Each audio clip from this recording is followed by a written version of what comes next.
More than 2 months after being busted in Washington, D.C. with cocaine, Southwest Florida Congressman Radel is back in the nation's capital. But does the representative have his eye on a re-election after finishing rehab? 4 Corner's Patrick Nolan is in Washington tonight with the very latest. Good evening from Washington, D.C. I've been in touch with Congressman Radel's chief of staff, who tells me that the congressman's schedule is, quote, still coming together right now, so we'll keep you posted on that. Meanwhile, there's been a big development behind the scenes. Politico.com is reporting that Congressman Radel has parted ways with these high-priced consultants he hired after his cocaine bust became public. The consultants there to help him shape his public image. One insider telling me the fact that he hired them says a lot about his decision to stay here and fight to stay in office. I think the fact that he hired who he hired to help him with this shows that he's at least interested in running again.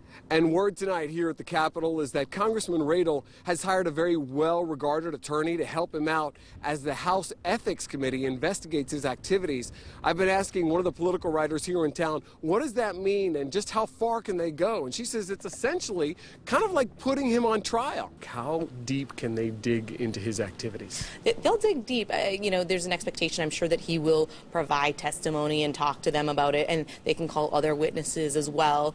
There's also a lot of speculation here in Washington tonight about who might challenge Congressman Radel should he decide to run for re-election. He hasn't said whether he plans to do that or not. One name that's popped up is the man who held the office before him, Connie Mack. I made direct contact with him today. He's here in Washington. He works as a lobbyist, and I'll let you know what his response is coming up later in the newscast. Reporting from Capitol Hill in Washington, D.C., Patrick Nolan, Fox 4 in your corner. Remember, 4 Corner is your source for complete coverage on Congressman Radel's return to Washington. We're investigating what he's doing while he's back in D.C. We're also checking in on what type of reaction he's getting from fellow members of Congress. Plus, so many of you asking us where his wife is. Don't miss Patrick's special reports from our nation's capital tonight and in the days to come right here on Fox 4 News at 6, 10, and 11, and again on Fox 4 Rising.